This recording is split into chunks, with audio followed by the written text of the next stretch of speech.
ಸತತ ಪ್ರಯತ್ನ ಮಾಡಿದವರು ನಮ್ಮಲ್ಲಿ ಇಲ್ವಾ? ನಾನು ನಾರಾಯಣನ್ ಬಗ್ಗೆ ಹೇಳಿದ್ನೋ ಇಲ್ಲ ಗೊತ್ತಿಲ್ಲ. ಯಾರು ನಾರಾಯಣನ್? ತುಂಬಾ ಕಷ್ಟದಲ್ಲಿ ಬಂದಂತ ಹುಡುಗ. ಬಡತನ ಅಂದ್ರೆ ಅಸಾಧ್ಯ ಬಡತನ, ಯಾರು ಮುಟ್ಸ್ಕೋತಾ ಇರ್ಲಿಲ್ಲ ಅವ್ರನ್ನ. ಅಂತ ಹುಡುಗ ಊರಿಗೆ ಬಂದಾಗ, ಶಾಲೆಗೆ ಬಂದಾಗ, ಲೇಟಾಗಿ ಬಂದಾಗ ಮೇಷ್ಟ್ರು ಬೈದಾಗ, ಯಾಕೋ ಅಂತ ಕೇಳಿದ್ರೆ, ಕಷ್ಟ ಇದೆ ಸರ್, ನಮ್ಮ ತಾಯಿಗೆ ಹೇಳೋಕ್ಕಾಗಲ್ಲ, ನಾನು ಅಡಿಗೆ ಮಾಡಿಟ್ಟು ನೀರು ತಂದಿಟ್ಟು ಓಡಿ ಬರ್ಬೇಕು ಸರ್, ಬಸ್ಸಿಗೆ ನಡ್ಕೊಂಡ್ ಬರ್ತೀನಿ, ಶಾಲೆ ಓಡ್ಕೊಂಡ್ ಬರ್ತೀನಿ, ಲೇಟ್ ಆಗ್ತದೆ ಅಂದಾಗ ಮೇಷ್ಟ್ರು ಸಹಾಯ ಮಾಡ್ತೀನಿ ಅಂದ್ರು.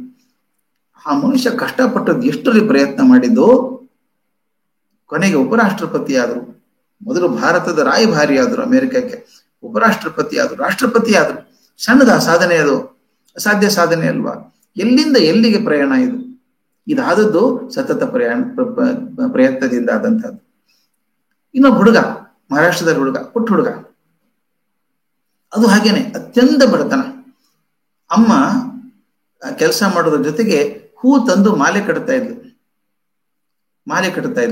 ಮಾಲೆ ಕಟ್ಟಿದ್ದೀವನ ಏನ್ ಮಾಡ್ತಿದ್ದ ಅಂದ್ರೆ, ರಸ್ತೆ ಪಕ್ಕ ನಿಂತು ಬರುವಂತ ಹೋಗಿ ಬರೋರಿಗೆಲ್ಲ ಮಾರ್ತಾ ಇದ್ದ. ಹೂವಿನ ಮಾಲೆ ಮಾರ್ಬೇಕು, ಅದ್ರ ದುಡ್ಡಿಂದ ಜೀವನ ನಡಿಬೇಕು.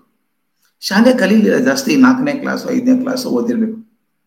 ಮುಂದೆ ಏನ್ ಮಾಡ್ತಾನೆ ಹುಡುಗ? ದೊಡ್ಡವನಾದ್ಮೇಲೆ ಆರ್ಮಿ ಸೇರ್ಕೊಂಡ, ಭಾರತದ ಸೈನ್ಯ ಸೇರ್ಕೊಂಡು ಯುದ್ಧಕ್ಕೆ ಹೋದ. ಆ ಚೀನಾ ಯುದ್ಧದಲ್ಲಿ ನೋಡಿದ, ಏನು ಜನ ಸಾವುದು, ಅಯ್ಯೋ ಅಯ್ಯೋ, ನಾವಂದ ಯಾಕೆ ಒದ್ದಾಡ್ತೀವಪ್ಪ, ಯುದ್ಧ ಯಾಕೆ ಮಾಡ್ತೀವಿ ಗೊತ್ತಾಗ್ಲಿಲ್ಲ, ಅವ್ನು ಒದ್ದಾಡ್ಬಿಟ್ಟ.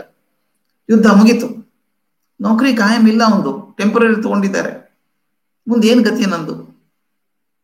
ಡೆಲ್ಲಿ ರೈಲ್ವೆ ಪ್ಲಾಟ್ಫಾರ್ಮ್ ಅಲ್ಲಿ ನಿಂತ್ಕೊಂಡಿದ್ದ. ತಮ್ಮ ಊರಿಗೆ ಹೋಗ್ಬೇಕಲ್ಲ, ಮಹಾರಾಷ್ಟ್ರಕ್ಕೆ. ಓಡಾಡ್ತಾ ಇದ್ದ ಪ್ಲಾಟ್ಫಾರ್ಮ್ ಅಲ್ಲಿ, ಟ್ರೈನ್ ಏನೋ ಬರೋಕ್ ಬಹಳ ಟೈಮ್ ಇತ್ತು. ಅನ್ಕೊಂಡ, ನನಗೇನಿದೆ ಜೀವನದಲ್ಲಿ, ಮತ್ತೆ ಹೋಗೋದು ಹಳ್ಳಿಗೆ, ಮತ್ತೆ ಬಡತನ, ಮತ್ತೆ ನೌಕರಿ ಇಲ್ಲ, ಒದ್ದಾಡೋದಕ್ಕಿಂತ ಸತ್ತು ಬಿಡ್ಬೇಕು, ಸಾಯ್ಬೇಕು, ಆತ್ಮಹತ್ಯೆ ಮಾಡ್ಕೋಬೇಕು ಅಂತ ತೀರ್ಮಾನ ಮಾಡ್ಕೊಂಡ. ಊರಿಗೆ ಹೋದ್ಮೇಲೆ ಆತ್ಮಹತ್ಯೆ ಮಾಡ್ಕೋತೇನೆ ಅಂತ ತೀರ್ಮಾನ ಮಾಡಿದೆ. ಆ ಹೊತ್ತಿಗೆ ಆ ಪ್ಲಾಟ್ಫಾರ್ಮ್ ಮೇಲೆ ಪುಸ್ತಕ ಮಾರೋದಕ್ಕೂ ಬರ್ತಾವಲ್ಲ, ಟ್ರಾಲಿಯಲ್ಲಿ ಸಣ್ಣ ಸಣ್ಣ ಪುಸ್ತಕ ಮಾರೋಕ್ ಬರ್ತಾರೆ. ಇವನು ಪುಸ್ತಕ ಕೊಂಡ್ಕೊಂಡ, ಸ್ವಾಮಿ ವಿವೇಕಾನಂದರದು ಕಾಲ್ ಟು ದ ನೇಷನ್, ದೇಶಕ್ಕೋಸ್ಕರ ಕರೆ ಅಂತ ಸಣ್ಣ ಪುಸ್ತಕ ಇದೆ. ಇವೆಲ್ಲ ಓದ್ಬೇಕು ಮಕ್ಕಳೇ, ಇದನ್ನ ಕಾಲ್ ಟು ದ ನೇಷನ್ ಅನ್ನೋ ಪುಸ್ತಕ ನೀವೆಲ್ಲರೂ ಓದ್ಬೇಕು. ಆ ಪುಸ್ತಕ ಓದಿದ, ಪ್ಲಾಟ್ಫಾರ್ಮ್ ಅಲ್ಲಿ ಕೂತ್ಕೊಂಡೆ ಓದಿದ. ಅದ್ಭುತ ಅನ್ಸ್ಬಿಡ್ತು ಅವನಿಗೆ. ಚೇ ಅದ್ಭುತ ಇದೆ ಇದೊಂದು. ಟ್ರೈನ್ ನಲ್ಲೂ ಓದ್ದ, ರಾತ್ರಿ ಎಲ್ಲ ಮಲ್ಕೊಳ್ಳೇ ಇಲ್ಲ. ಬೆಳಿಗ್ಗೆ ಊರು ಮುಟ್ಟೋ ಹೊತ್ತಿಗೆ ಮನಸ್ಸು ನಿಚ್ಚಳ ಆಗಿತ್ತು. ಸಾಯೋಲ್ಲ ನಾನು, ದೇಶಕ್ಕೋಸ್ಕರ ಏನಾದ್ರು ಮಾಡ್ತೀನಿ ಅಂದ.